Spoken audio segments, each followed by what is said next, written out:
The following opinions are solely those of Boattest.com and its test captain. When Chaparral set out to create a 24-foot luxury sport boat with jet drives, twin engines, and a head, they did it by creating the 243 Vortex VRX. I'm going to take a look and see how they've done. For Boattest.com, I'm Captain Steve.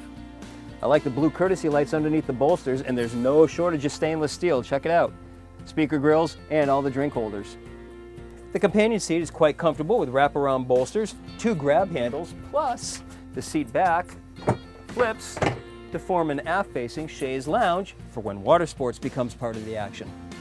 With the companion seat in this position, we have wraparound seating going around a pedestal table.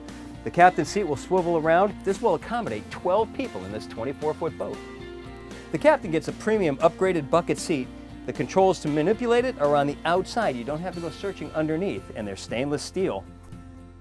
And of course we have these sporty aft-facing transom seats. These make a great place to relax when at anchor or anytime the 243 isn't underway.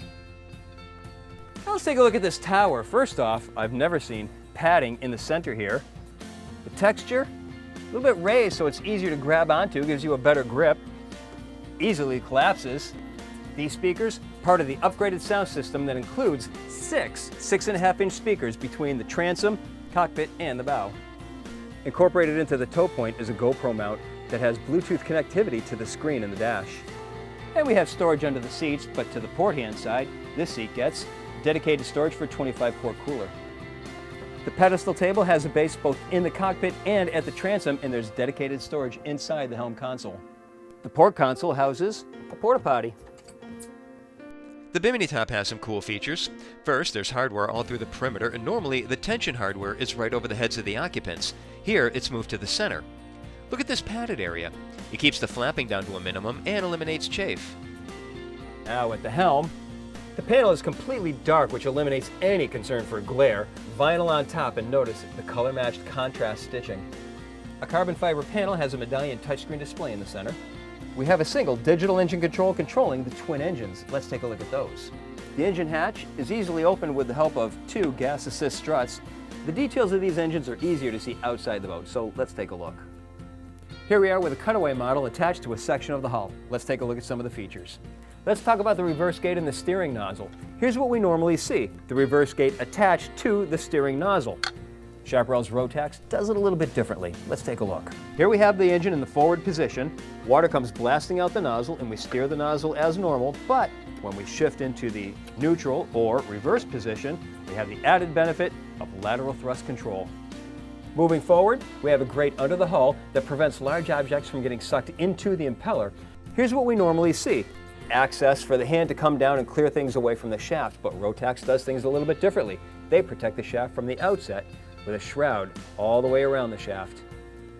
On the Rotax, the ride plate is actually a heat exchanger. There's a hose attached to it that comes forward, connects to the thermostat and the water pump. That, in effect, gives the Rotax a closed cooling system. Great feature for saltwater boaters. And this engine is catalyzed, supercharged, and intercooled. Notice the vibration-reducing engine mounts. Let's not forget the ease of serviceability: dipstick, oil fill, oil filter, air filter. Now let's get her underway and see how she performs. The 243 VRX has a length overall of 24 feet 3 inches, a beam of 8 feet 6 inches, and a draft of only 13 inches. With 65% fuel and 2 people on board, we had an estimated test weight of 4,254 pounds. With the throttle fully forward, we topped out at 54.3 miles per hour with a 36.9 gallon per hour fuel burn. Best cruise came in at 5,000 RPM and 25.4 miles per hour. That produced a fuel burn of 8.8 gallons per hour, a range of 156 miles, and an endurance of just over 6 hours, all while still holding back a 10% reserve of fuel. Acceleration is brisk. She planes in 2 seconds, hits 20 miles per hour in 3.9 seconds, and continues accelerating through 30 miles per hour in 5.8 seconds. She puts out enough thrust even at idle, making her track nice and straight at minimum speeds. Her lateral thrust control allows her to make turns in her own length, a convenient feature even away from the dock. She slices cleanly through waves with spray kept low and wide for a dry ride. She rolls only 10 degrees into the turns and carves well with no tendency to chine walk or even bleed off speed. When taking power off, she'll settle back into the water from a level attitude, and she'll coast for a ways before doing so. Now, I thought that with the lateral thrust control, the 243 would be maneuverable at the dock. I was wrong. She's super maneuverable. Take a look.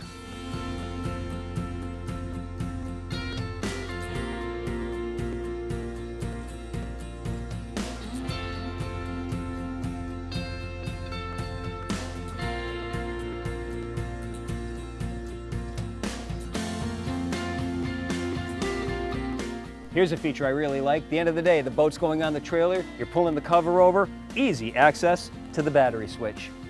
Between the styling, handling, and good looks, it appears that Chaparral has created an attractive competitor in the battle for jet boat customers. That's my full look at the Chaparral 243 Vortex. For BoatTest.com, I'm Captain Steve. We'll see you on the water.